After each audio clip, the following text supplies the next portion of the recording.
आगे बढ़ते हैं। टोंक, जयपुर, अजमेर और टोंक जिले के लिए खुशखबरी है। बीसलपुर बांध बढ़ रहा है भराव क्षमता की ओर। बीसलपुर का बांध का गेज पहुंचा है 315.36 आरएल मीटर पर।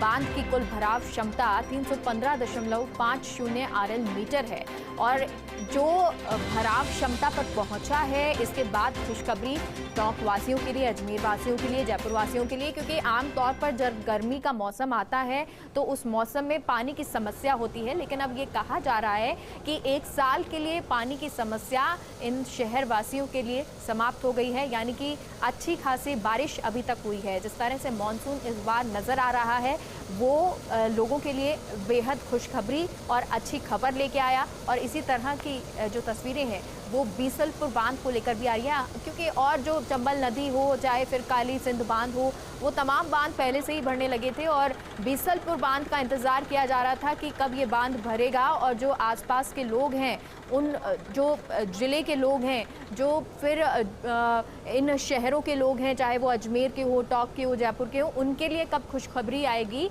कि उनके लिए भी जो बांध है वो भर गया है। और अब ये खुशखबरी तमाम जिले वालों के लिए, जिले वासियों के लिए। और हमारे साथ मनोज शर्मा जुड़ गए हैं सहयोगी। मनोज, जानकारी दें, बीसलपुर बांध अपनी भराव क्षमता पर है और ये एक अच्छी खबर।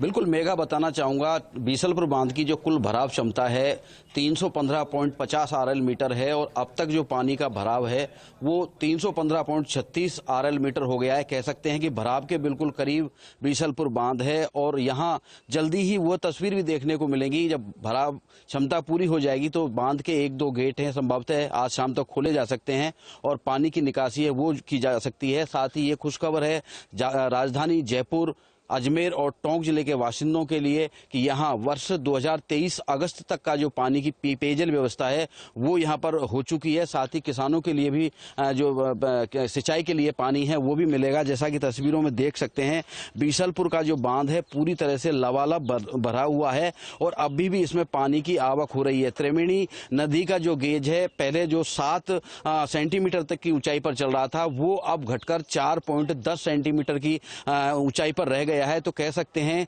जो 3 जिले हैं, 3 जिलों की पेयजल व्यवस्था को करते हैं, राजसमंद, चित्तौड़ और भीलवाड़ा, वहां जो बारिश होती है उसका पानी बीसलपुर में आता है और बीसलपुर से जो पानी की सप्लाई होती है वो जयपुर, अजमेर और टोंक जिले के लिए होती है। तो भराव क्षमता के बिल्कुल करीब जो बांध है वो पहुंच चुका है और ये कयास लगाए जा रहे हैं कि जो भराव क्षमता है शाम तक पूरी हो जाएगी और हो सकता है 1-2 गेट आज खोले जाएं। और अब देखने वाली बात ये होगी कि जो पिछले जिले हैं, राजसमंद है, भीलवाड़ा है और चित्तौड़ है, वहां से जो पानी आता है वहां बारिश किस प्रकार की होती है उस बारिश पर ही ये डिपेंड करेगा। साथ ही आज के जो मौसम की हम बात करें, जो है यहाँ पर भराव क्षेत्र का जो इलाका है, बारिश का जो मौसम है वो बना हुआ है। हल्की हल्की फुहारें कभी कभी बह रही हैं। अगर बारिश होती है तो कह सकते हैं जो कैचमेंट एरिया है उसमें भी पानी भर जाएगा। यहाँ पर सुबह से ही जो तस्वीरें देखने को मिली हैं कि जो लोग हैं यहाँ पर पिकनिक के रूप में बीसलपुर बांध पर आ रहे हैं और यहाँ की जो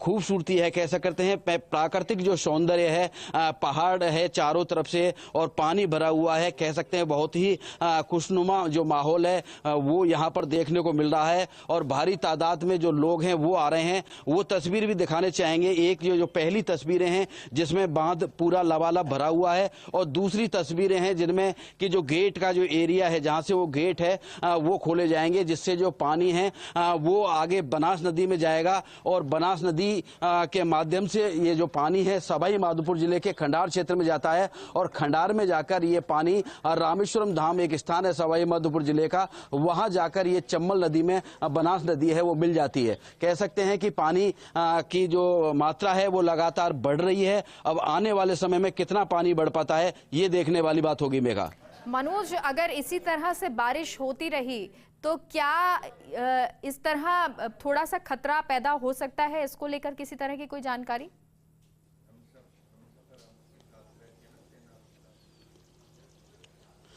बिल्कुल मेघा, बताना चाहूंगा कि जो बीसलपुर बांध है, यहाँ से यदि पानी छोड़ा जाता है तो करीब 60 गांव हैं जो टोंक जिले के हैं, और टोंक जिले के जो गांव हैं जो नदी के दोनों किनारों पर बसे हुए हैं वो प्रभावित होंगे। साथ ही करीब 1 दर्जन गांव सवाई माधोपुर जिले के हैं वो प्रभावित होंगे। एक बात और बताना चाहूंगा मेघा, राज्य सरकार की महत्वाकांक्षी योजना है जो ईसरदा बांध, उसका निर्माण कार्य चल रहा है। ये कयास लगाए जा रहे हैं अगले वर्ष तक जो बांध है ईसरदा का, वो भी टोंक जिले में आता है, वो यदि बन जाता है तो कह सकते हैं यहां से जो ओवरफ्लो पानी होता है वो बीसरदा के बांध को भरेगा। साथ ही बीसलपुर के बाद का जो टोंक जिले का हिस्सा है और सवाई माधोपुर जिले का हिस्सा है, वहां जो बारिश होती है उससे भी ईसरदा बांध भरा जाएगा। तो कह सकते हैं अगले वर्ष कह सकते हैं कि बांधों से अब खुशियां छलक रही हैं। ये खुशखबरी जिले वासियों के लिए रहेगी। बहुत बहुत शुक्रिया मनोज आपका पूरी जानकारी के लिए।